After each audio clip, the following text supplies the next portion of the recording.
Hello everyone, my name's Tomato Anus. This is the Speedrun Explained retrospective series where once a month I sit down and I watch an old video of mine and I take notes about what it does and doesn't do well, all with the goal of, trying to glean insight from previous videos of mine, see things I might have done that I've forgotten that I did, or just try and grow and make my videos better today. So, what are we... Oh, and always, as always, if you're watching this in December of 2025. Well, you could have watched it a whole year earlier by going to patreon.com/tomatoanus and joining at the middle tier.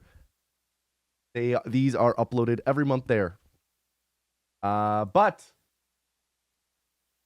today, there we go. There I am. We are watching the speedrun of Ocarina of Time. Speedrun Explained. Any percent. This video came out on February 15th, 2020. What do I remember about this video? This is the video that when I started this retrospective series almost 2 years ago now. Holy smokes. Where does the time go? When I started this retrospective series, this is the video I honestly have been most looking forward to covering and breaking down, because I've kind of alluded to this over the years and even mentioned it a few times, I think on Patreon, maybe in Q&As, or maybe in an interview I did in a podcast a while ago. This honestly might be my least favorite video of mine. Solely, I feel like I could have done a much better job. I feel like I really lost sight of the forest for the trees. I got... Why don't we go back? Let's talk a little bit about the history of this video. This video, February 15th, 2020. This was shortly after GDQ 2020. I was just wrapping up this Sekiro video, and there was a bunch of discoveries being made in Ocarina of Time, and it was a huge story. The arbitrary code execution and stale resource, SRM, I think is what it's called. Yeah, SRM and ACE. This was all being like discovered and improved upon, and it was a very publicly known and followed story about how these speedrunners were finding ways to arbitrarily write code and inject it into the game to warp to different places. And it involves like having a specific name, which is what this is, and all of these things. And I remember I was talking with Jabo. He and I were shooting messages back and forth. Go follow Jabo if you're not already. I mean, he's bigger than I am on YouTube at this point. He's doing great. Jabo and I, we were just chatting, and we were talking about like videos, and I was talking about how I was wrapping up Sekiro, and I was trying to figure out what I wanted to cover next. And I think Jabo is the one who's like, you should cover the Ocarina of Time. And this is in no way me saying, wow, frickin' Jabo. I'm blaming Jabo for the video I'm least happy with. Though I would probably blame him to his face because he's one of my best friends. And I think it would be really funny to say it's his fault that I'm not happy with one of my videos. But, I was like, that's actually a good idea. It's a pretty hot speed run. I think it's really interesting. It's very different from anything I've done. I've never covered a run that, is rewriting the game in a way. Yeah, the speedrun of The Legend of Zelda Ocarina of Time has always been a fascinating one.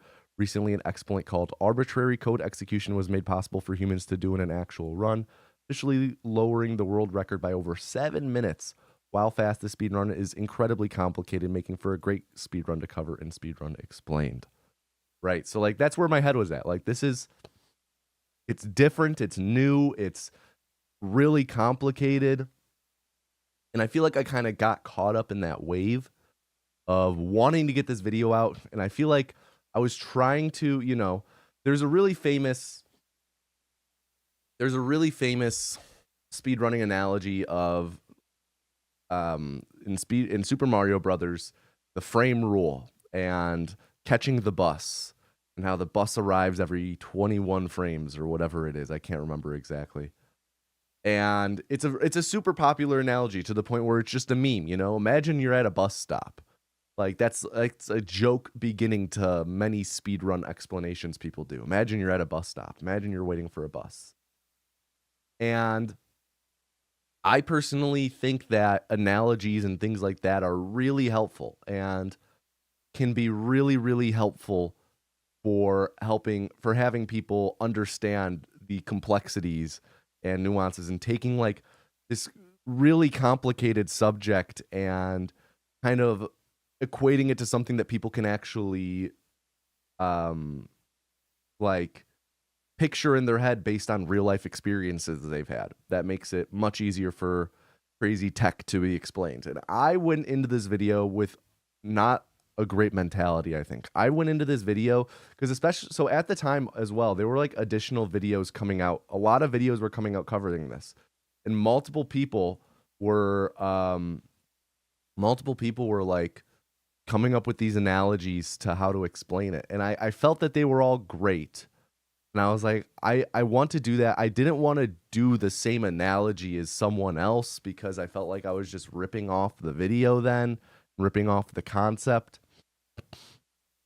And I feel like I really forced an analogy in this video and it muddies it. And I feel like that is to the detriment of this video, is because I tried to force this explanation. It involves a fridge, and I think I talk about Portillo's beef at one point. And just generally, I really feel like I should have probably waited at least like 6 months or so for this to kind of die down a bit. Before this video, I was pretty set in, hey, I'm only gonna try and cover runs that have been around a little bit, are a bit more cemented in their strats. That way, you know, the video isn't gonna be entirely out of date within a few weeks or a few months. I like to try and have my videos be a bit more, you know, withstand the test of time a bit more in terms of how the speedrun develops. And I don't want the video to, you know, be completely, I don't want someone to watch one of my videos that came out, say, 3 months ago and think they understand the run and then maybe go and watch the actual run 3 months later and be like, I don't know what's fucking going on. Too much has changed. So for that reason, I always tried to target runs and have always tried to try and target runs that have been around a bit more. I've made a few exceptions over the years. Some games shortly after release seem to really have a solid route that little will do to change that. For example, Outer Worlds, that I made the video shortly after release, Goose Game shortly after release, but these are like pretty simple routes that would only be improved if something super game breaking was found. Granted, that's not to say that there hasn't been a bunch of times they found over the years, but again, what I said still applies. Like, people could watch one of these videos from half a decade ago and probably go watch a modern speedrun of it and kind of have an idea of what's going on. This speedrun is now down to like 2 minutes or something like that. It's ridiculous. Other exceptions I've made over the years, by the way. Doom Eternal, that was a little bit after release, but a lot of tech from, I think, Doom 2016 kind of transferred over, and it just felt like there wasn't going to be too much new found. Deathloop, multiple Seeker runs. Deathloop Seeker convinced me to make the video on, and then I was like, I voiced my concerns to him. I don't want to make a video that's going to be out of date, and he was like, man, I don't think this is going to be out of date anytime soon. I think that the strats are pretty solid. And yeah, so like generally, if you look at my videos, it's typically games that have been out for a bit or speedruns that have been really solidified over the years. So this was, you know, stepping outside of my comfort zone, stepping into something a bit different, trying to cover something a bit more modern, a bit more contemporary, I should say. And a speedrun that is in the act of evolving. And I'm going to be honest, I'm not sure. I don't know if that was the right call. God damn it, Jabo. Again, it was my decision to ultimately make the video. I'm not throwing actual shade at Jabo. But yeah, just generally, I felt like, based on my memory, it's really muddy. And yeah, I can see the fridge in the preview. I'm honestly kind of nervous to watch this video because of that. But we'll see we'll see how it actually is. You know, maybe I'm being overly critical in my mind's eye after like years of reflection upon this and kind of beating myself up over this video. I don't know. We're about to find out. As for the thumbnail, I like this thumbnail. This is like the eye sensor bar is pretty popular now. Not pretty popular, but I've seen it a lot over the years since I made this video. I think I kind of got the idea for this sensor bar from, oh, what's his name? Nick Robinson, I think, did a video with this kind of idea in the thumbnail, and I did my own spin on it. Nick Robinson, crook bloke, look it up. Don't watch his videos anymore. But yeah, I thought that it was a neat, eye-catching thumbnail that also incorporated something from the route, since this is the file name that's used in the video. So I do like the thumbnail. I think it's kind of clever. I think, you know, I like the background. I actually really liked I think I still have this. I made a bunch of different colors for this background to kind of like make a GIF of it like rotating through the rainbow. I think I still have that. I thought it would make a cool desktop background or something at some point. Generally, I like the thumbnail though. I think this is a pretty solid thumbnail. I don't think it's the best. I think a lot of my other ones are much better, but I like it. I think it's pretty solid. But with that all being said, Hey everyone, let's get into it. Let me get my notes ready. All right. Hey everyone, my name is Tomatoinus, also known as the reason why my father left, and this is an any % speedrun of The Legend of Zelda Ocarina of Time. This run is actually performed by Luzoots, the current world record holder for this category, who also helped me write this script to make sure it's all as accurate as possible. This is an any % run, so glitches are allowed, and using the word glitch might be an understatement for what's about to happen. If you would prefer to watch a... Okay, I like that. I like that. I like setting the expectations up front, especially for, you know, kind of just like laying the path of, this is like kind of fucked up glitches. I wish I had said that. Granted, you don't really want to say fuck like within the first 30 seconds of a video.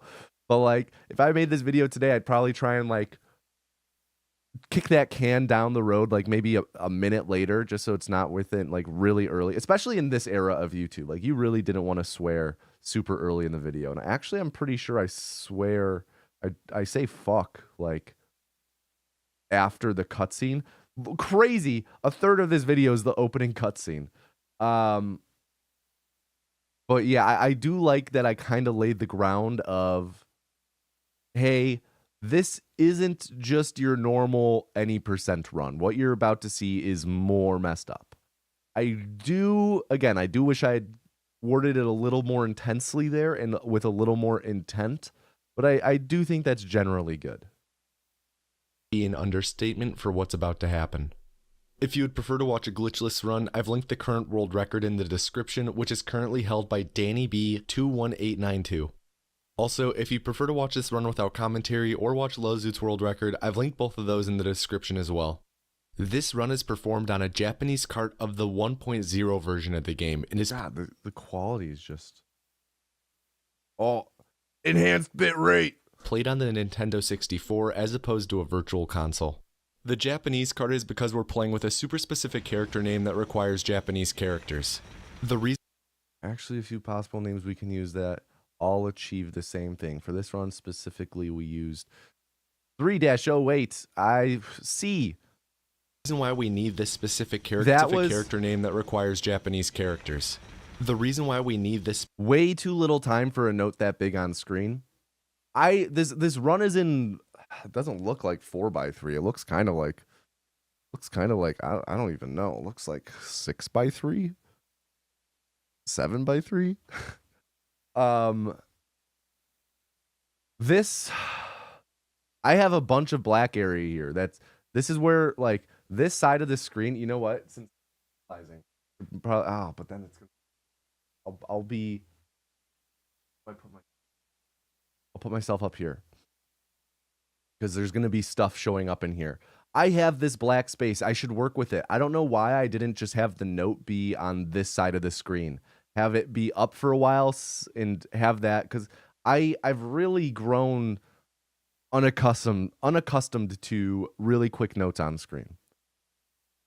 Again, I've talked about this before. I always thought that it was fine because I was like, oh, well, you know, period and comma, frame advance and frame forward, or frame back. People can easily do that, but you can't do that on mobile. So it's really inaccessible to mobile users and just not friendly in that way, not user friendly. So I don't like quick pop-in notes like that unless the joke is that it's a quick pop-in note. You know, I think Man Carrying Thing had a video about this a couple years ago, where like it's a quick joke note and he's just like, it pisses him off or something like that. Shout out Man Carrying Thing, great videos, but it's like not worth it. It's not worth it to have a note that quick.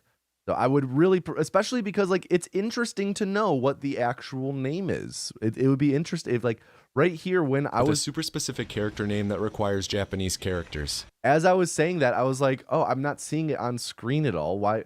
I wish I'd put it on screen, and then this pops up. So I'm answering the thing I want to see, right? But it's just not in a friendly way to the user. So I would really like to have had this on screen. This note could really be crammed over here. Like, there is so much space here for that. Nowadays, I would do that. Granted, at this time, I was still using Sony Vegas. I would be using Sony Vegas for another year and year and some change.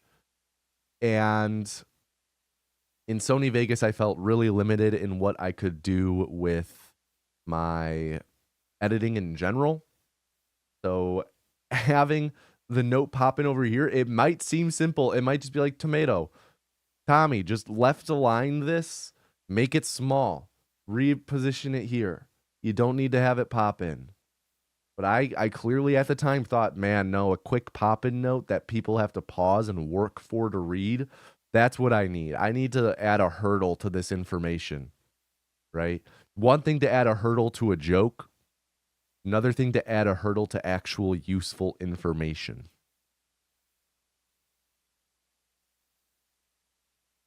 The reason why we need this specific character name is because our file name will be playing a part in what's called arbitrary code execution. Ooh. ACE for short, which is how we'll be complete. I think this is the first time I've ever... Interesting. Let me look. Yeah, and my next video is Mirror's Edge. Something I've talked about a little bit in the past is the Mirror's Edge video is what I feel like was a turning point video for me, where I really started to kind of figure out my format. It's when I learned a lot of editing with Sony Vegas. I'm sure it's going to be, you know, it's going to pale in comparison to what my editing is like nowadays, because my editing is much more complicated and involved nowadays. But I remember this being like, every time I brought up new tech, I would have the name pop in on screen, and I showed footage from parts, and I had a flashback, and I like included footage from movies and stuff like that. Like really edit intensive compared to everything else. I had always assumed that this was the first time. Well, I guess I did it in Goose Game with the definition pop-ins. Yeah, push clip. But I feel like this is the first time I've ever had just the name pop in when I bring it up. I like this a lot. This is great. First instance I can recall seeing of that. I've been waiting for us to kind of get to like this era of my videos where the editing becomes a bit more involved. I'm really excited for these next two. I'm going to say that now. I'm really excited for these next two because I do feel like this is when it starts. Speedrun Explained as a series starts to become more, you know, figured out. So, yeah, like this a lot. How we'll be completing the game. So what is ACE? Pretty much, we're able to write our own code into the game and use that code to trigger the ending.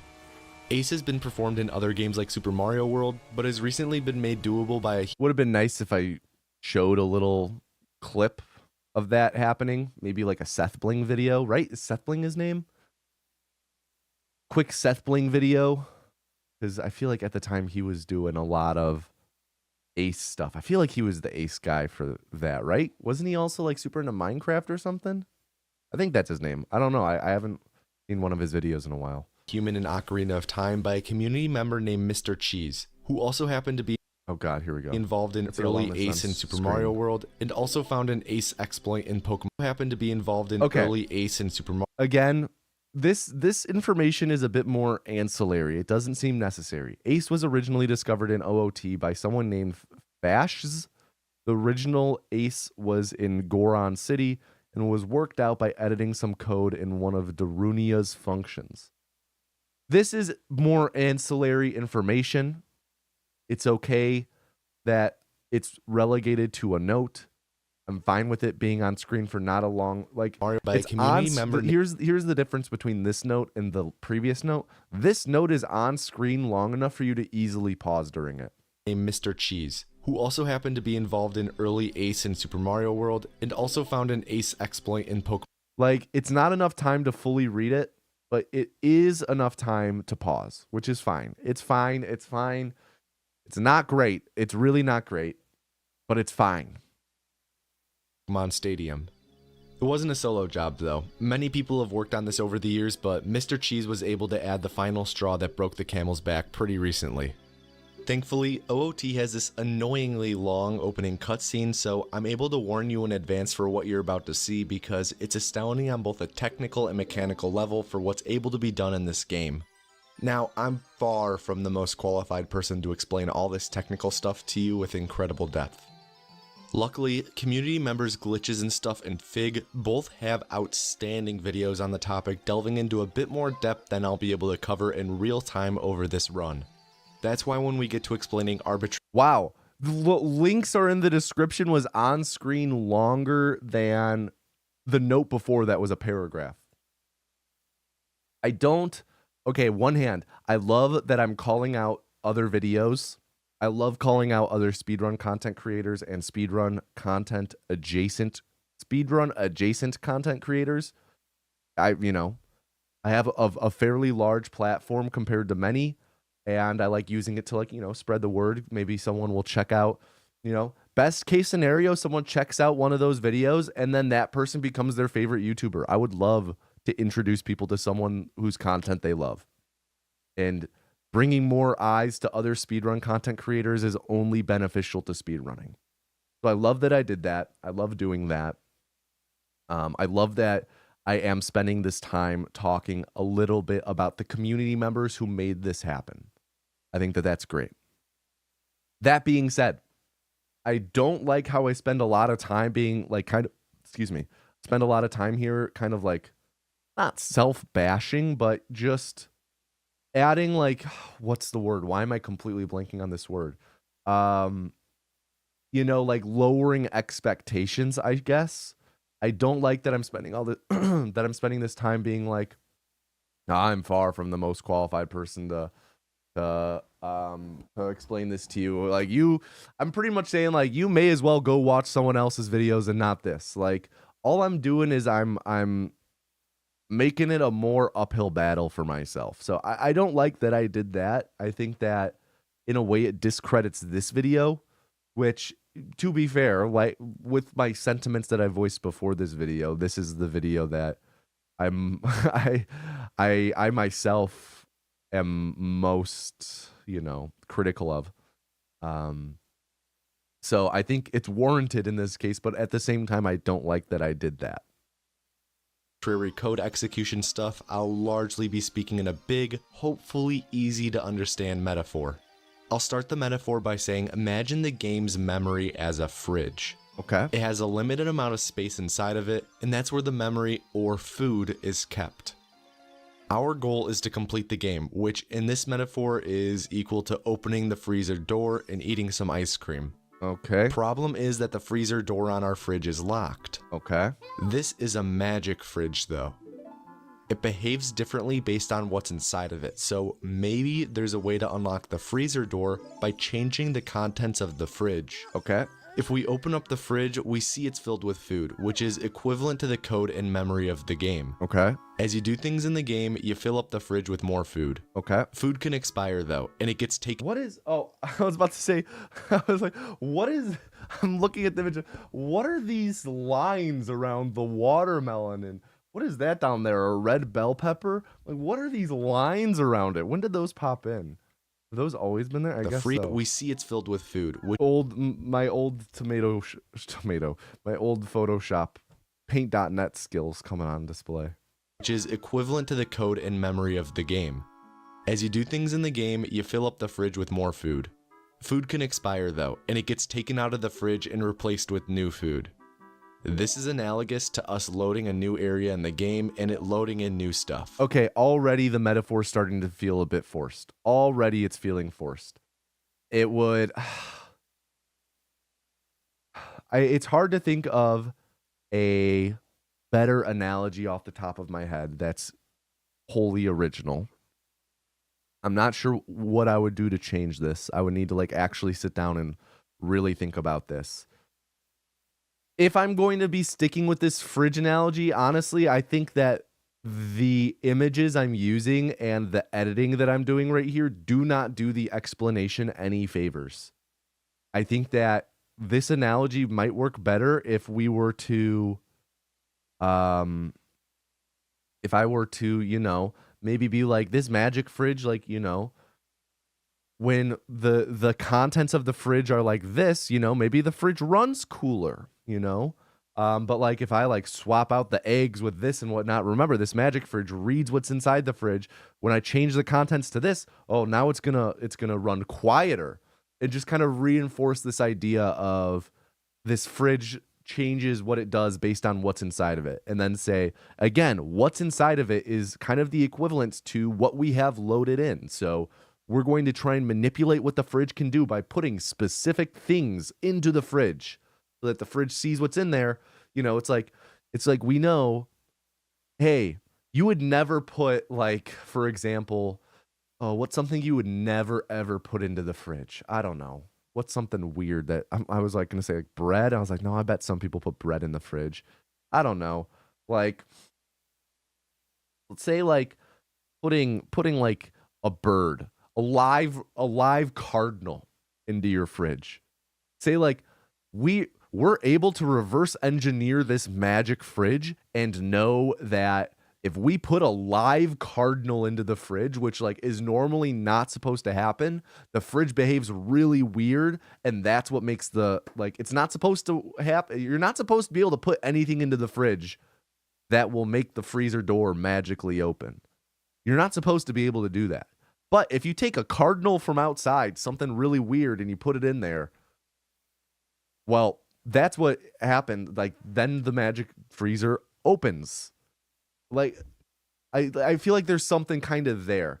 Like, you got to use more concrete examples like this. But again, better editing as well. Give other examples of how changing the contents might change how the game runs.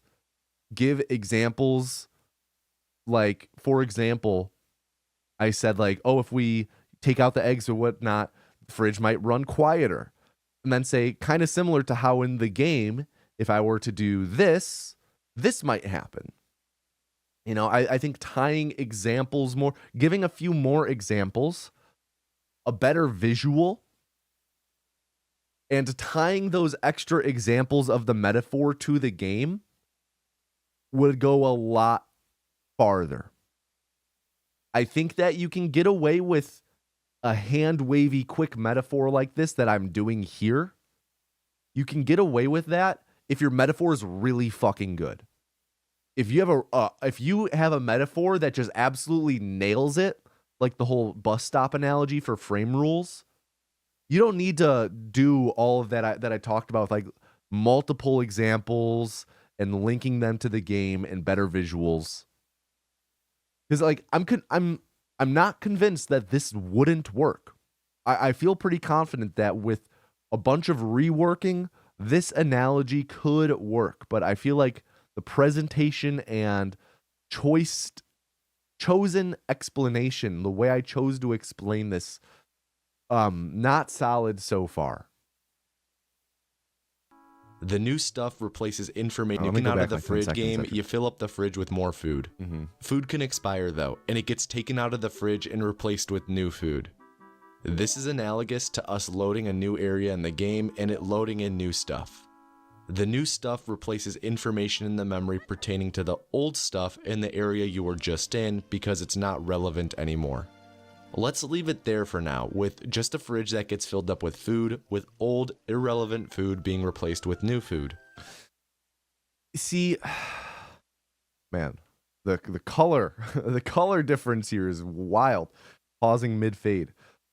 I feel like right now I'm providing this metaphor, and because of everything I just talked about with it being an imperfect metaphor and an imperfect presentation of the metaphor, I would have just been better off not including the metaphor and just straight up sticking with a technical explanation. The technical explanation is still in here, right? The technical explanation is still there. I'm still saying all this stuff I would probably be saying without this fridge involved. So I feel like it's just an entirely forced metaphor in that way. It only feels like it's there to convolute everything that's being talked about. When we gain control of Link and finish talking to Saria, we do a fucking backflip off of a treehouse and then awkwardly shuffled backwards. This will be our I like the forcefulness of the fucking. backflip off of a treehouse and then awkwardly shuffled backwards. This will be our primary method of movement throughout the run, as it's the fastest method of movement we can utilize most of the time. Our immediate goal is to get the Kokiri sword, which is located... Little editing error, I think, here. It's nothing too important, but I do want to at least call it out since I'm being hypercritical here. The note comes in. It's on screen for a good amount of time. I liked that. I didn't feel it distracted. It felt there was more than enough time to read it. It was succinctly put. It made sense. This will be our primary It method comes of movement up throughout from the the run, bottom as of the it's the screen. fastest method of movement we can You utilize. see it slid up, and then when it disappears, it just blanks out. It doesn't slide back down. I don't like that asymmetry of it. But generally, this note does not, what's the word? Does not have the same sins as the previous notes. Most of the time. Our immediate goal is to get the Kokiri sword, which is located through the whole of Z in the... Kokiri. Is that how I've always... Interesting. Kokiri must be like the correct pronunciation or something, and I must have looked it up because I've always in my head read this as Kokiri. The Forest Training Center. Along our way to the sword, which is located through the whole of Z in the Forest Training Center. The whole of Z. Interesting. Along our way to the sword, we're going to be making some side hops here and there to grab some... Again, just this kind of obfuscates. I don't like having back-to-back notes. That's something that I even try and focus on these days, is like in my scripts when I have sections where it's like a lot of notes are piling up, I try and rework it. I try and either combine notes maybe, or worst case scenario, I edit them all in and then I see how the section plays out and I like disable the notes that I feel are I disable the notes that I feel are not entirely necessary to the explanation. That just feel like they bog down what's going on. Why does it feel like... Oh no, I'm just tripping. The angle on my monitor is weird. So, which is located through the whole of Z. I know I think that's the name of it in the game, but you don't gotta call everything by the proper name. I could just call this through this log tunnel. Even make a joke out of it, like call it the poop chute or something like that. I don't know. This is something that I grapple with a lot, trying to call things by the proper name versus, yeah, people fucking get what I mean. Just go with it. Because I feel some things are important to call by their proper name. I think other things not as important. Calling the place that you crawl through, the Hole of Z, I don't think that's terribly important. I probably should just made a little joke there, you know, add a little bit more entertainment value while also making the video more accessible in that there are fewer notes. Because I feel like, you know, people might be like, oh, there's a lot going on in this video. Fuck this. Clock out at 3 minutes, 35 seconds in. Not even halfway through the video, right? So I would do that. Our immediate goal is to get the Kokiri sword, which is located through the Hole of Z in the Forest Training Center. Along our way to the sword, we're going to be making some side hops here and there to grab some rupees because we're going to need to get 40 total in order to buy the Deku shield later. As we side hop around the area with the rolling boulder, the exact movement is actually routed super precisely, down to the number of jumps you do in each direction to grab the rupees. We then arrive at the chest and receive the Kokiri sword, which is the first of 4 total items we'll be getting throughout the run. The other 3 are some Deku nuts, the slingshot, and the aforementioned Deku shield. Hi, this is Editing Tomato Anus here. I accidentally left my mic muted at this part, but pretty much I'm talking about how I should have probably used the margin here to show images of the different items we're going to be getting, have them on the side in the margins and gray them out as we collect them. Run. The other 3 are some Deku nuts, the slingshot, and the aforementioned Deku shield. I'll get to why we need each of these items later.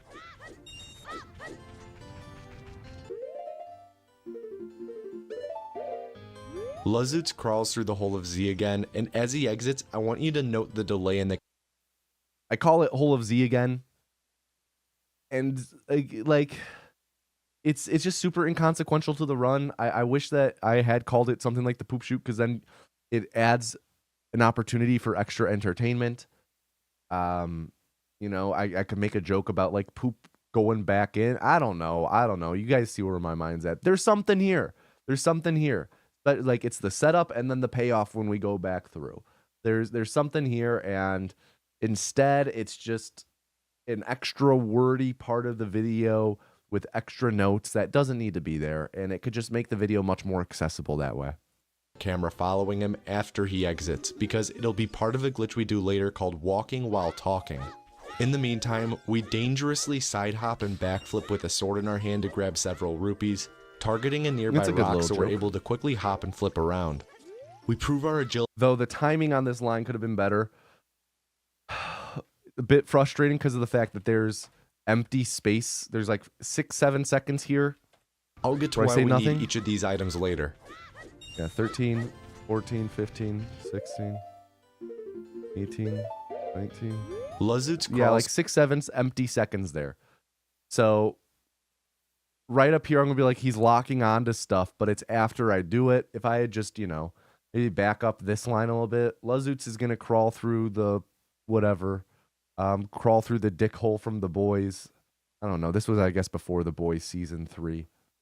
As he exits, I want you to note the delay. Through the Hole of Z again, and as he exits, I want you to note the delay in the camera following him after he exits, because it'll be part of a glitch we do later called walking while talking. In the meantime, we dangerously... And then, like, I could say that line earlier, and then this, and then the part in this line where I talk about locking onto things to, like, have more precise movement and more consistent movement run to run, that could be being talked about as it's happening. I'd hop and backflip with a sword in our hand to grab several rupees, targeting a nearby rock so we're able to quickly hop and flip around. We prove our agility by hopping along some stone pads in the water, which grants us with 2 blue rupees, bringing us to 35 total. And then shifting those lines earlier would shift that line earlier, and it would happen as it's happening. We can then enter the shop, jump slashing as we enter. Oh, I guess that one was okay, because I finished it right there. Dialogue with the Kokiri girl, so that we are slightly closer to the store entrance when it finishes up. Inside, we grab the final blue rupee and purchase the Deku shield. And then, again, we can have the item tracker pop in, fade out. Because now people will be like, wait, okay, hold on, wait, what were the other things he needed? Oh, shoot, there were multiple of them. Was it like 3 of things he needed, or was the Deku shield the last one? Hold up, wasn't the Deku shield the last thing he said? So was this the last one? I think Deku shield was the last one I said. 4 total aforementioned Deku shield. Yeah. Why am I saying Deku Shield last if it's the next one I'm buying? Purchase the Deku Shield. It's just a bit. Again, it just makes the run more difficult for a casual viewer to understand. And it's simple things like that, like making sure the flow of information is right, because as soon as you mess up one thing in that flow of information, it throws everything off, right? It's hard to get back on tracks.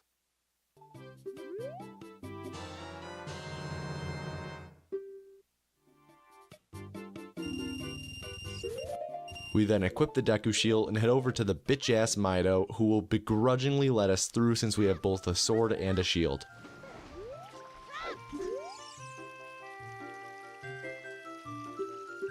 I do like the letting it breathe. I do like that I incorporated that. I didn't feel the need to talk the whole time. As we approach the Deku Tree, Lozutz does a side hop to trigger the cutscene and also does a jump slash while he's still in the air. This causes Link to scurry along in the cutscene rather than walk slowly, and puts us closer to the Deku Tree entrance than if we had just walked. Looks like he's in fast forward. That's a really funny visual. And also does a jump slash while he's still in the air. This causes Link to scurry along in the cutscene rather than walk slowly. Again, also if I had like bumped the line a little earlier, it frees up a little space in this line to, you know, maybe incorporate another joke. I don't know why my mind is on poop so much tonight, but like this morning, but could make a joke here, like he does the poop, like half the poop walk up to the Deku Tree, and puts us closer to the Deku Tree entrance than if we had just walked into the cutscene earlier. This saves 1 to 2 seconds. Now, the next 2 minutes of the run are super straightforward, so I'm going to explain them now, because right after that will be where things get really complicated, and I won't be able to explain it all if I don't have extra time. Once the Deku... I know that I'm not going to do this because I've never done this in a video, I think. No, I think I did it actually in a more recent one. I can't recall exactly which one it was, but when I explain a lot of things up front, I think I maybe did this in my Half-Life 2 video, maybe All Sleeping Partners for New Vegas. When I'm going to explain a bunch of things that I'm going to do over a span of a few minutes, it would be really helpful for me to bring out a list on screen and populate it with all of the actions I'm going to be taking. That way, the viewer has a quick reference guide that will be on screen. I'm guessing while, you know, I'm explaining this all now because I'm then going to be explaining fridge stuff. Yep, there we go. And that this margin will be taken up. But, you know, a little note over here won't do too much harm. Might be a lot going on screen considering the fridge. But if it's there the whole time, you know, it's not too distracting. It's more distracting if it pops in, pops out, pops in, pops out, pops in, pops out, pops in, pops out. And then the viewer's like, back and forth between the two, back and forth and back and forth.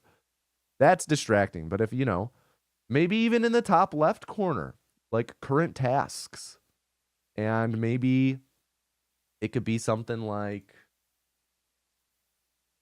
so maybe it could be something like this in the top left corner, where it's like this, it's like, here's all the things we're going to do. Maybe current tasks isn't the correct wording for it, but something along those lines. And then we populate the list. Here's all the things we're going to do. And then as it goes on, you know, like it'll be like, oh, we just did our jump. Then it goes, oh, we just did our run. Okay.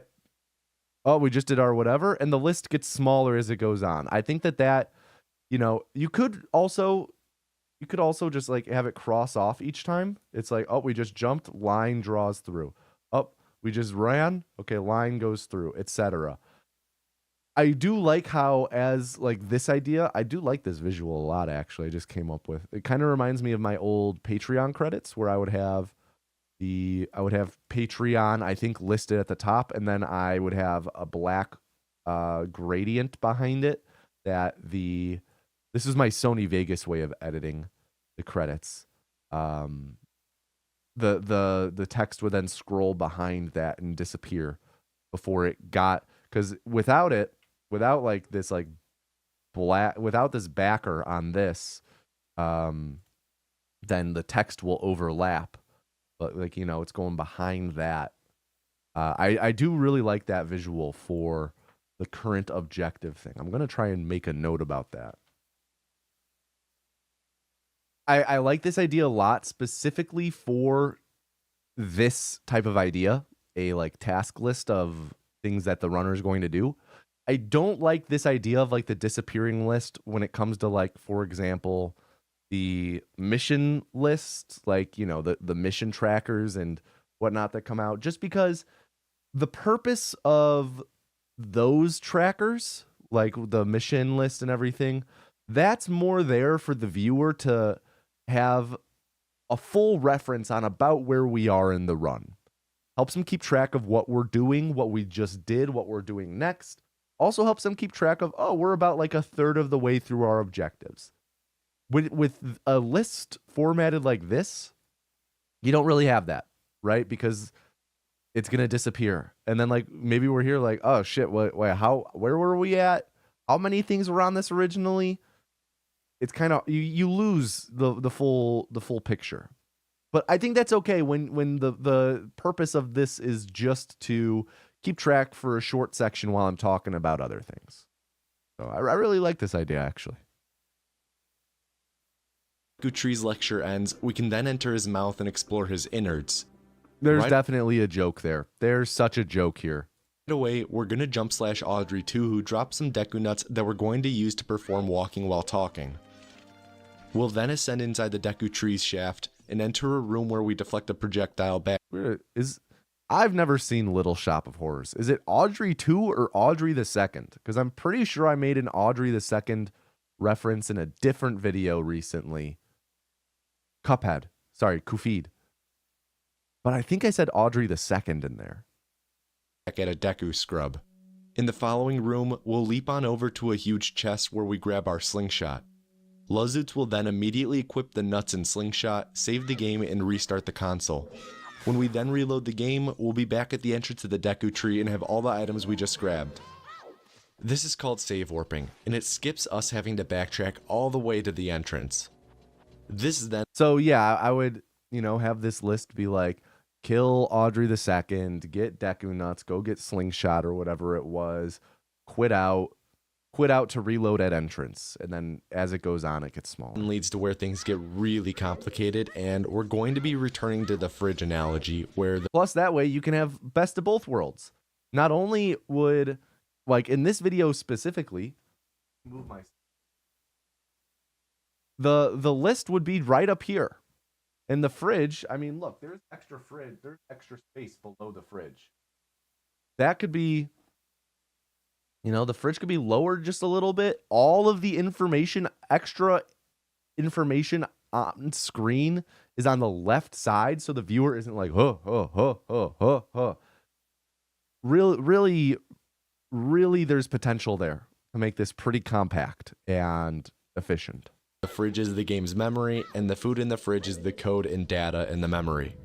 We're going to be doing a series of actions called stale reference manipulation, which is pretty much just reorganizing the contents of our fridge.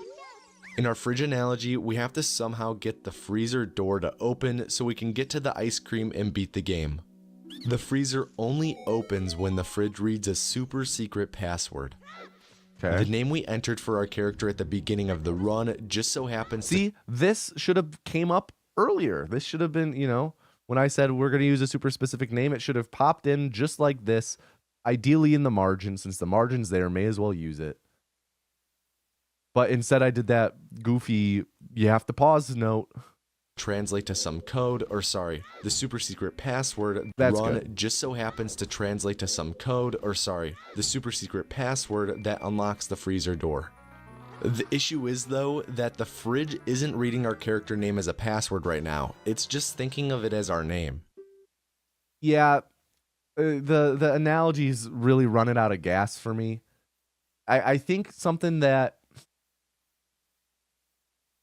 something that really makes this analogy tough is no fridge has fucking passwords. No real fridge makes this way or works this way. So it's hard. I mean, granted, smart fridges now, who fucking knows? But no fridge works this way. So you're already explaining a concept of a magic fridge that has all of these whack ass rules that the viewer needs to learn and memorize, that they're like, wait, but how does the fridge work again? Like wait, what? You know, they get confused by the fridge itself rather than the explanation. The fridge itself is confusing how it works. If I had this fucking fridge in my house, I would starve to death. Like, this fridge sucks. This fridge sucks.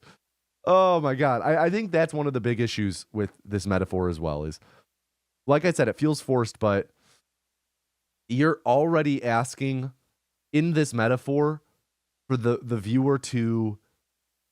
The metaphor itself is an imaginary concept. The metaphor should be real. You should be talking about something actually real. Maybe it could have been like about a speakeasy or something. I should have done something more actually related to a password.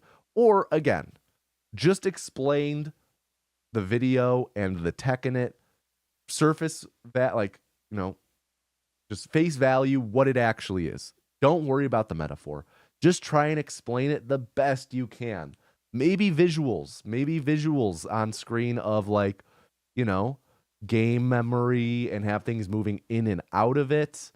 I don't know. There's so many better alternatives to this whack ass made up fridge metaphor. So we need to reorganize the contents of the fridge so that the fridge thinks differently and will think of our name as some code, a password that can open the freezer. Yeah, right now I'm you know, maybe like a club. I'm just thinking about like possible metaphors that could work. Like, I'm not going to sit here and just rewrite this video, but just off the top of my head, like, you know, maybe a club or a speakeasy, like I said, where the bouncer won't let you in because there's already too many dudes in there. So we need to reorganize the things in there, i.e., you know, and then give the right password to get in. Something like that, you know? There's a lot more promise there than a fridge. I don't know what I was thinking with a fridge. You may be asking how our fridge is able to read things and do other actions. Well, every time we open our fridge, it looks at all of the food in our fridge and performs actions according to that, because as I said before, it's a magical fridge. This is an analog for the game reading its memory and performing actions based on that. Again, a bouncer looks in. You walk up, you're a dude, you get to the front of the line. The bouncer looks inside. I know this isn't how bouncers work. I know that this isn't how clubs and speakeasies work. It's not like you go up and like, can I come in? And then the bouncer peeks his head in and be like, yeah, looks good, you can go in. That's not how it works. But in the metaphor, that's not, someone peeking their head inside makes much more sense than a goddamn fridge from Aladdin, you know? Like, you get to the front of the line, you ask the bouncer to do something, the fridge takes a look inside to inform their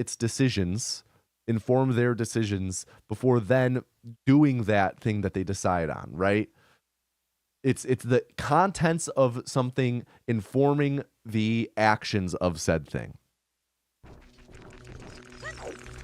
These first slashes and side hops we do with a loaded slingshot are performed at a specific angle, which more or less gets our fridge ready to be reorganized. Must have a steed loaded into our slingshot and ready to fire and be facing a specific angle, otherwise things won't allocate properly. Yeah, getting too bogged down into the fridge metaphor, this is like super important. I was gonna say like, wait, loaded slingshot. I feel like we skipped a step here, and it was relegated to a note after. I just, it's cascading issues, right? The metaphor is boggy, but so it makes it complicated, and it's pushing actual relevant information back, which is pushing other things back, which is making it more complicated. It's just overlapping. It's like, because of this, you know, it's dominoes. It's just the dominoes of it all. We then perform a glitch called Return A, where we target shield with Z and press the C up button at the same time as taking damage. This lets us walk around in a sort of C up state where we normally would go into first person mode. it pretty much locks the camera onto Link.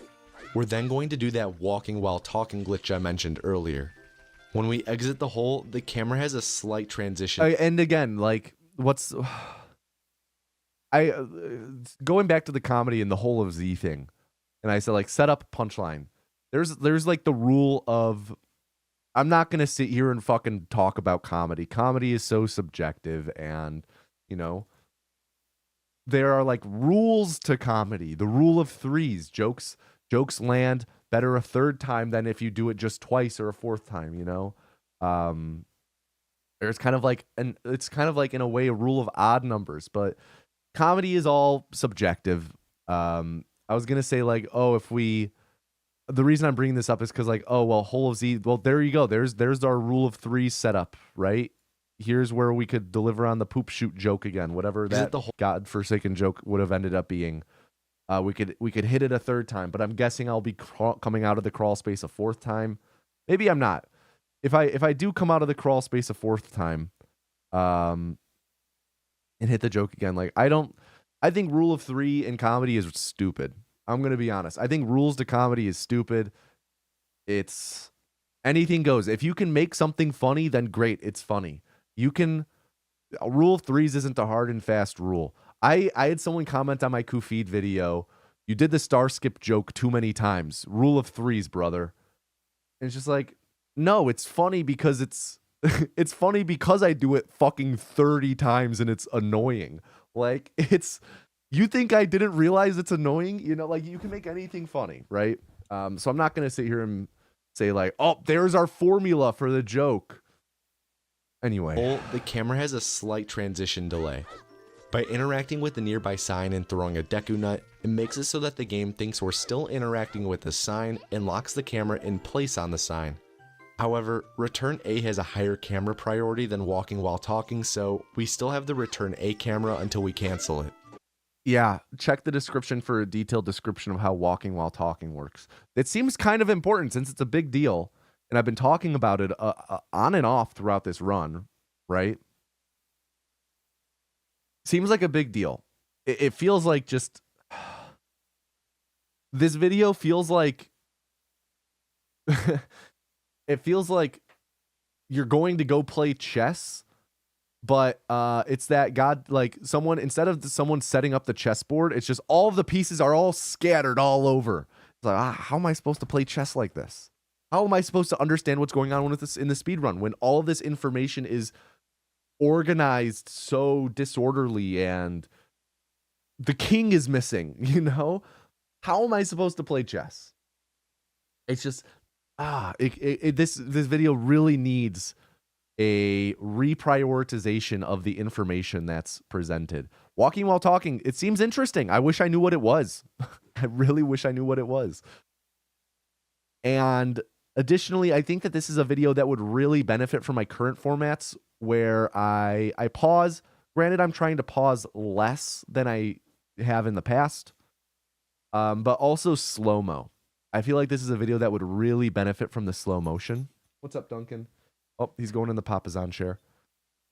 I feel like this is a video that would really benefit from slow motion and just having a little bit more time to break down these things as they're happening. Like this section here where I was talking about locks the camera in place on the sign. Locks the camera in place on the sign. This is so that the game thinks we're still interacting with the sign and locks the camera in place on the sign.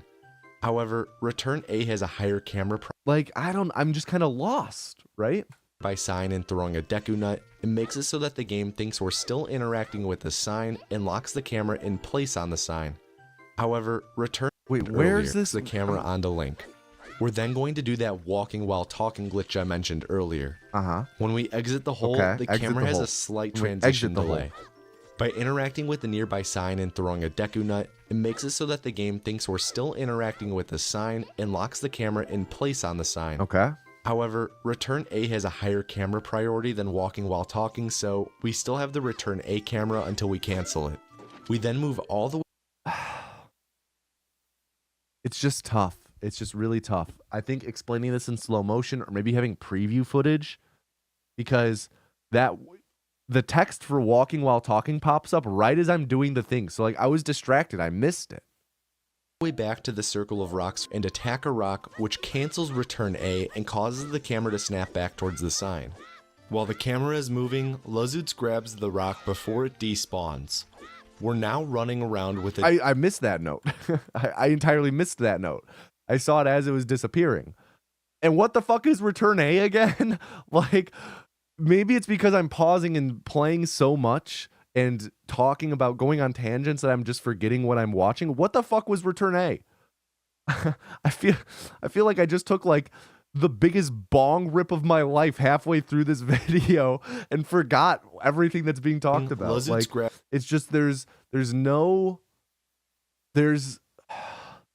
such little reinforcement on ideas and concepts in this. I have this post-it note that I wrote on my monitor like a year ago. Process, retain, recognize. And that's something that I, have really internalized. I don't sit here while I'm writing my scripts and stare at this post-it note that says process, retain, recognize, and be like, well, right here, the viewer will process this, and with this line, they'll retain that information, and then when the thing is then done, they will recognize that that was the thing that they had learned. I'm not sitting there doing that. It's just something I've kind of internalized, and, it's just how I think about things when I'm explaining. It's just kind of how my brain works, and you want to make sure that the information is really cementing in their brain, it is understandable, and that they can then apply it. And this video, I feel like, does not give you time. One, it doesn't give you time to process, which is, it's whatever. There isn't always time to process. Sometimes, I think kind of the charm of some of these videos sometimes is how fast they are. Like, really, sometimes these videos are fast and you have to rewind and replay, and that's okay. I think that's okay. I do. I think that there is merit, not to say like you should intentionally make your videos tough to follow, but it's like watching like an Aaron Sorkin movie. I want to say I am in no way trying to compliment myself by saying, like, man, my YouTube videos are the Aaron Sorkin of YouTube. No, that's not what I'm saying. Aaron Sorkin is known for his dialogue. He has very fast-paced dialogue where often two people will have conversations. They will be having a conversation together, and the two people are having different conversations. They are not on the same wavelength. And there's like, a great example of this is the opening scene of The Social Network. And there are videos breaking this down online. The opening scene of The Social Network is a great example where it's fast-paced dialogue and you can easily miss stuff and you have to go back and rewatch the scene. And that's okay. That's okay if everything is there and everything is like properly explained and everything, and it's just like, wow, that was a lot. I gotta rewatch that. That's fine. But when it's a lot, like I'm okay with people having to rewatch my videos. I'm okay with people having to rewind. That's not something that like I think is too much of an issue. Ideally, people could watch my videos in one shot, but I do like that my videos are dense. These speedruns are dense. There's a lot to them. People can't just pick up these games and speedrun them on their first go. Like, there's a lot that goes into this. And if you want to watch one of my videos and be able to spout the information off to your friends, like retain everything, like, you're going to have to watch it multiple times because you're not these speedrunners who have done it thousands of times. It just like adds to the impressiveness of these speedrunners. Like, wow, they are keeping all of this shit in mind. And it's unreasonable to expect someone to watch a 40-minute video of constant commentary and have them entirely be able to parse and understand everything in one go because there's just so much going on. It's really an impossible ask. But the issue with this video,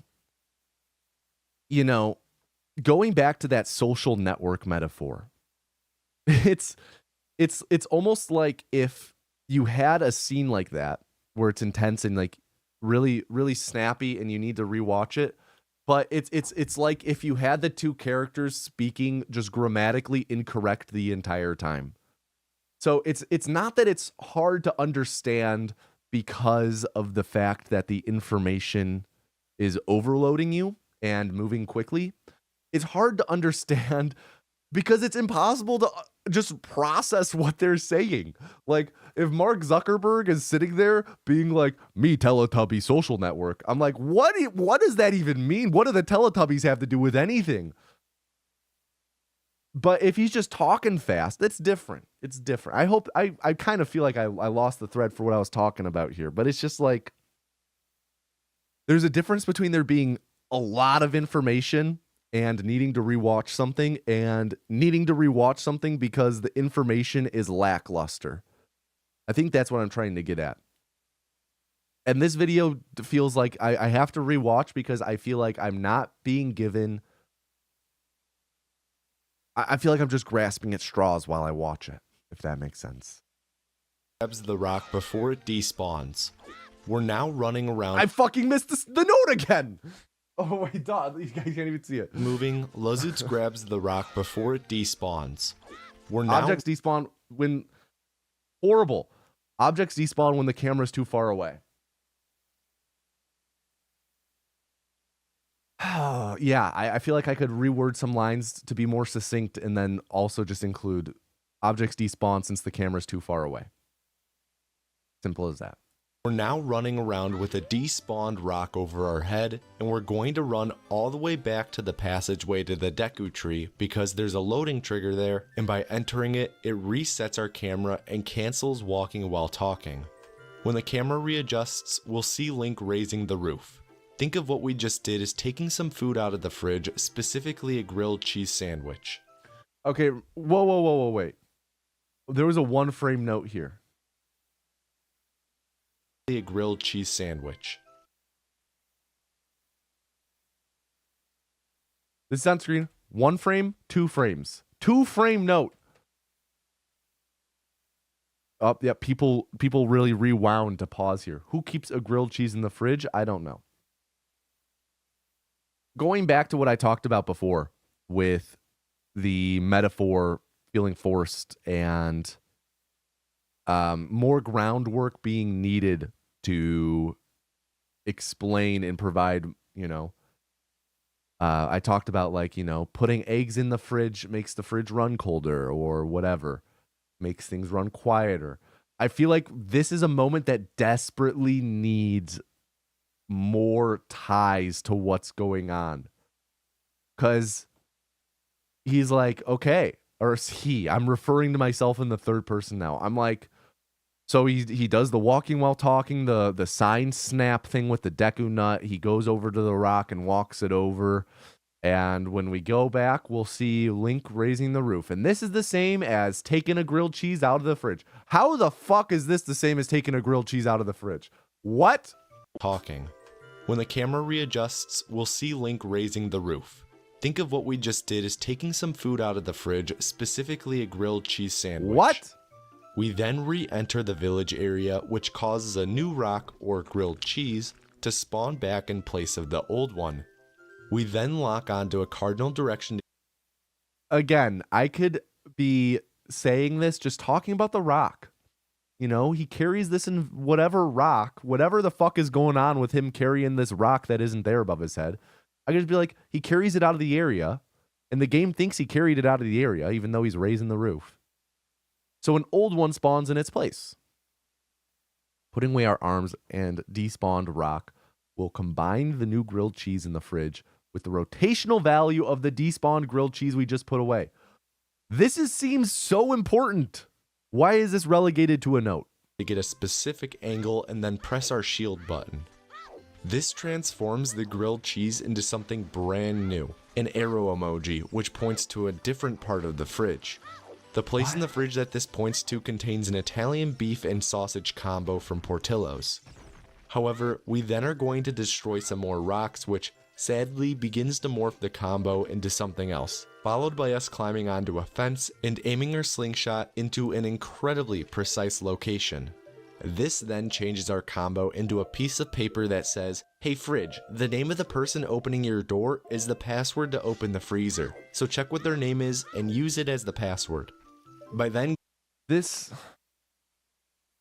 keep going. going and standing in a super precise location, the fridge sees what we're looking at on screen and goes through all the stuff we've set up looking for how it should behave. Pretty much it primes the game to play the final cutscene as soon as we enter a new area. By then running into the twins' house, our fridge door tries to See, we're already in this final cutscene while I'm still explaining Lazut's running into the twins' house. Open again, but because it has the password now, the freezer pops right open, giving us that sweet, sweet, defeated Ganondorf flavored ice cream. That's the my beginning favorite of this flavor. cutscene marks the end of the run. Now, before I get to my typical outro, I just wanted to talk about the discourse surrounding this run right now. A lot of people don't agree with this being a legitimate way to end the game. In general, the rule in the OOT community has been that in order to complete the game, all you need to do is reach a sequence that takes you to the screen where Link walks up to Zelda and the end appears on the screen. As long as you're able to reach a sequence that leads into this, then the run is considered complete, and timing stops as soon as meaningful gameplay ends, and credit boxes don't count as meaningful gameplay. The run that we just went over falls under this parameter since it warps us to the cutscene at the end of the game, which will then lead us to the credits and the end screen.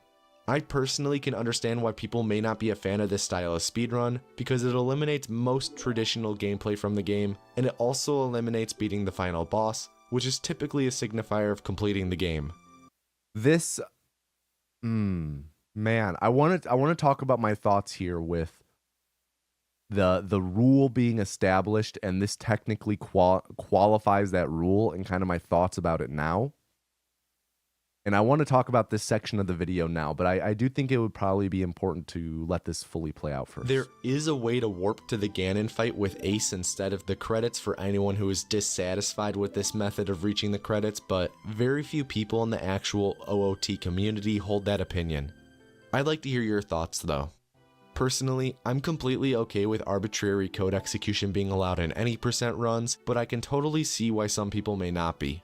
At the end of the day, speedrunning is incredibly arbitrary in terms of what is and isn't okay, and is determined by the people speedrunning the game.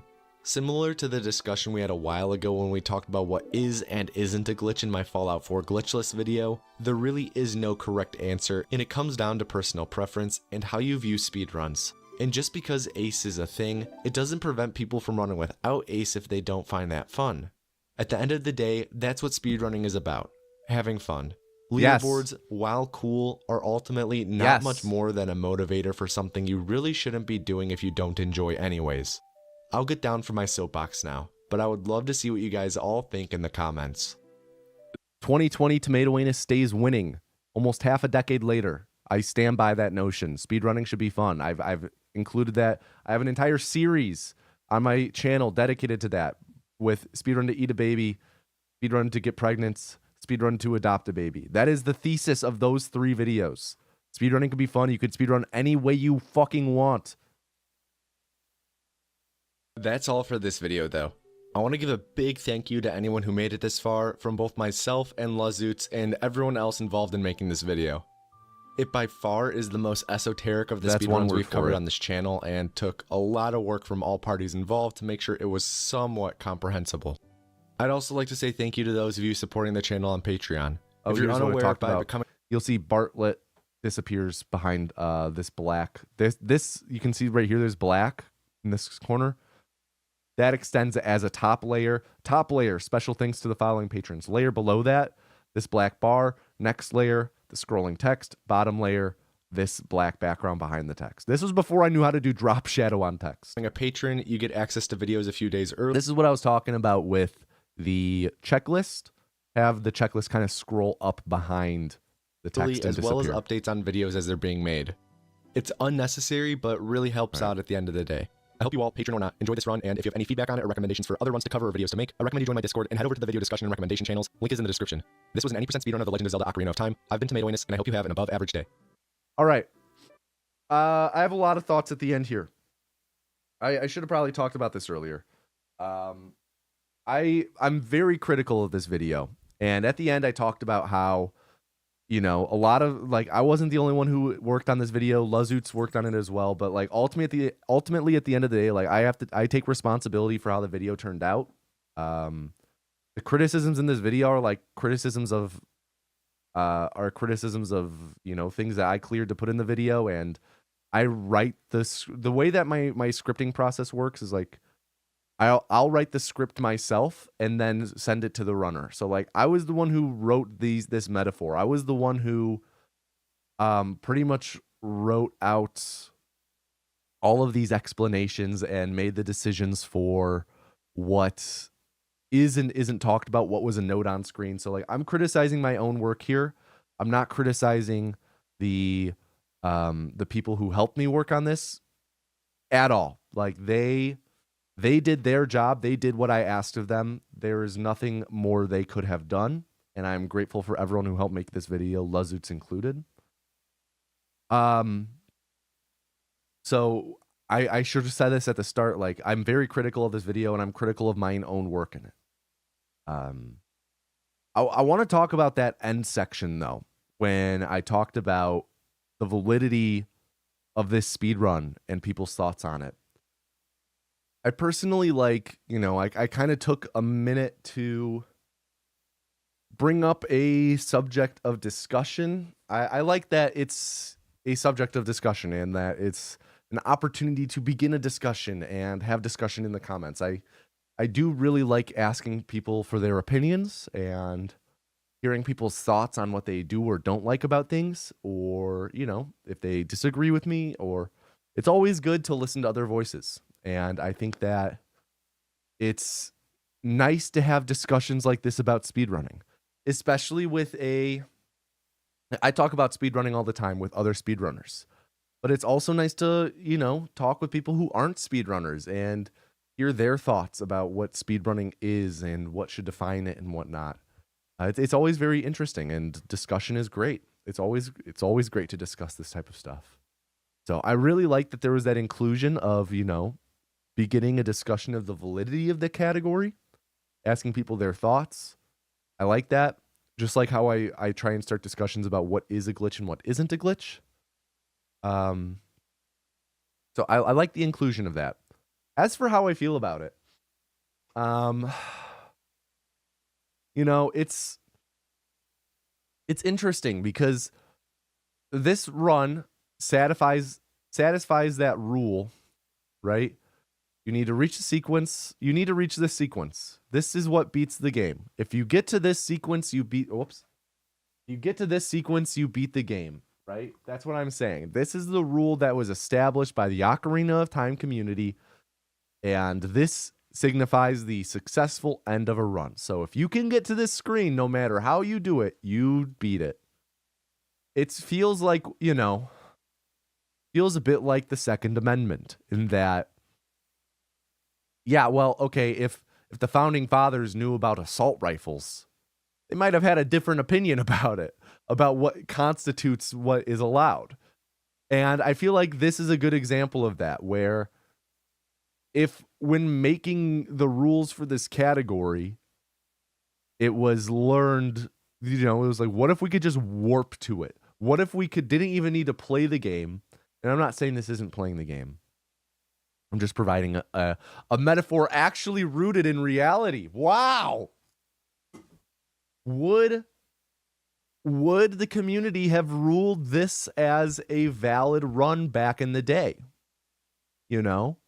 It's one of those things where it's like they didn't know what was coming. They did not know. They could not have foreseen that this would be possible one day.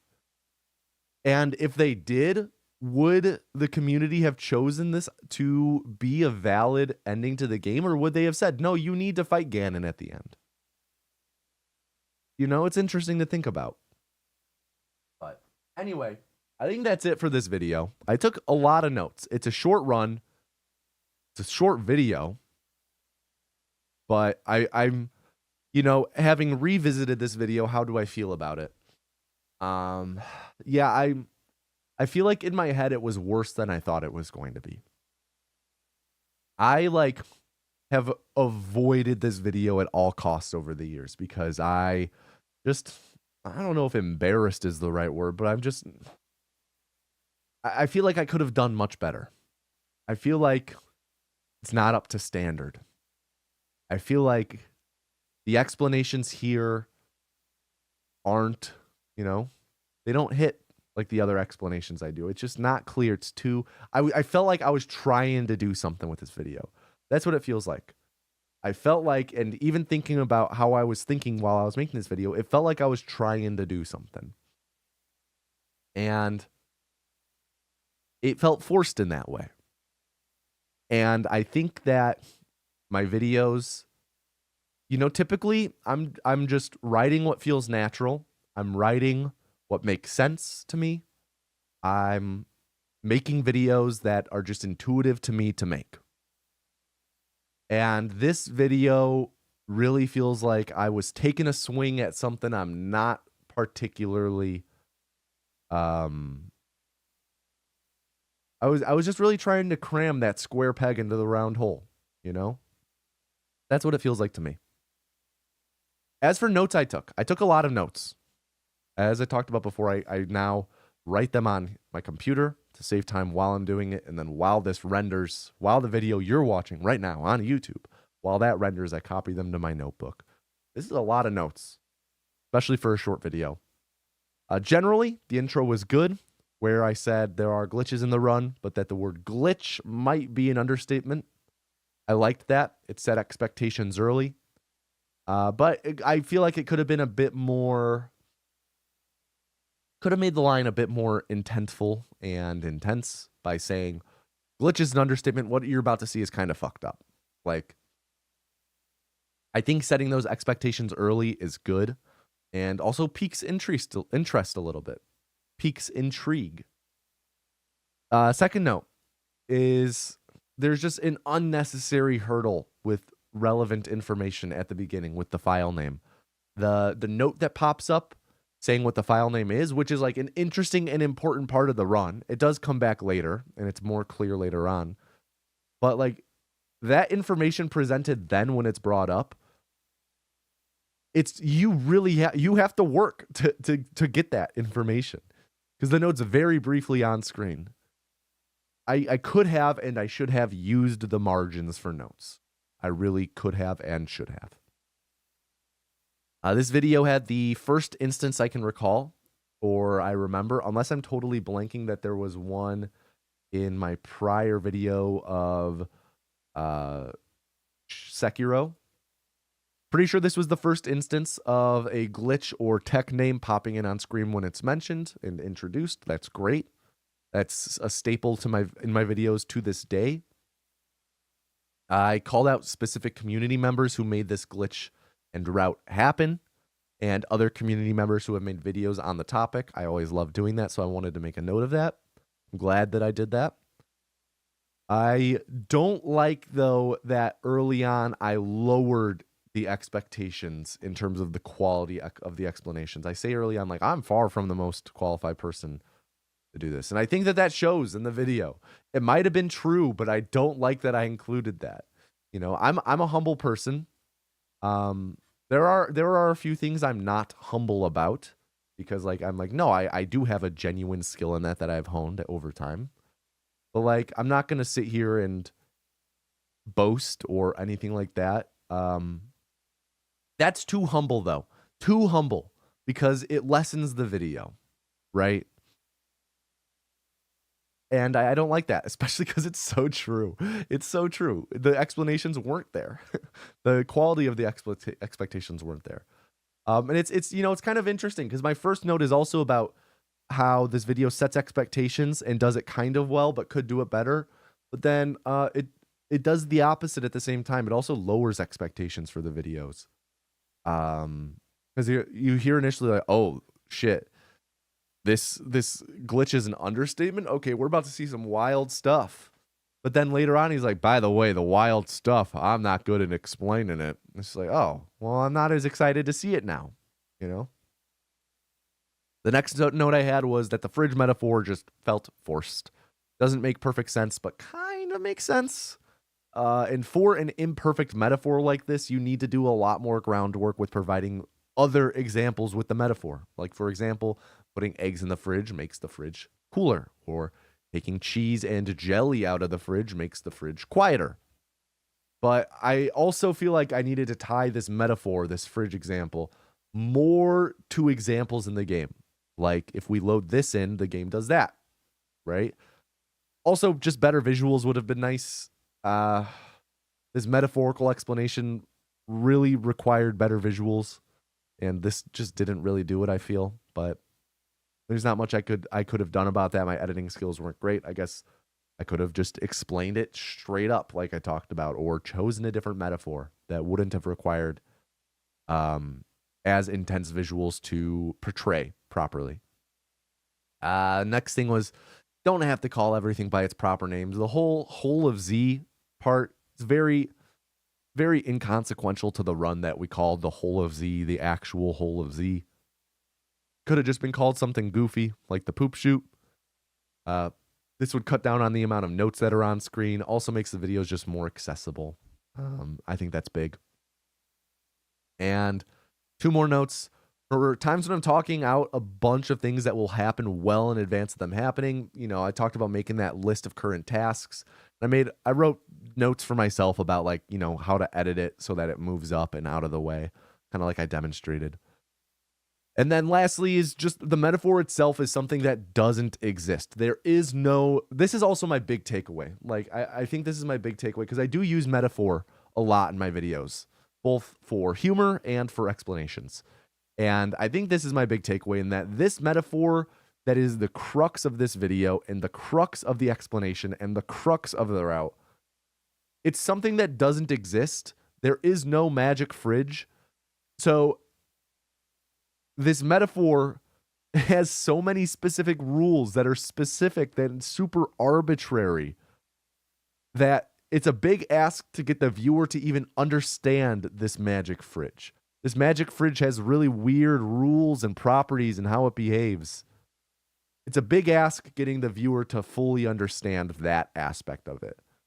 So to get them to understand this made-up fridge that is really weird and nonsensical, and then map that to something happening in a game that's really complicated and hard to follow, you're digging your own grave, right? You're building the Jenga tower with 1 block on bottom.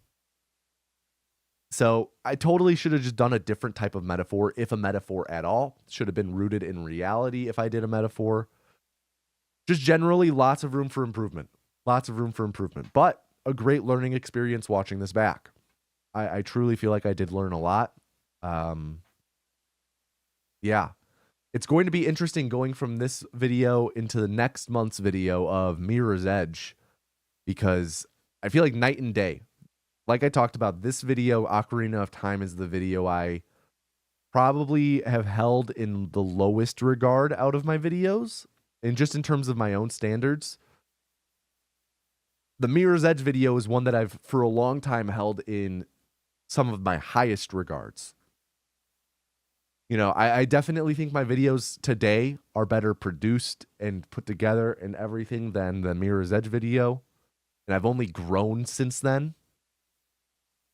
But, you know, it was for where I was when I made that video, and this is, you know, kind of we're kind of getting into next month already. For where I was at the time of making the Mirror's Edge video, I feel like it is of a quality above where I was at the time that is unmatched in my other videos, if that makes sense. So it's going to be interesting going from this video I'm so critical of to one that I've really held highly, and seeing how it plays out, seeing how I feel about it, seeing if I still feel that way about the Mirror's Edge video.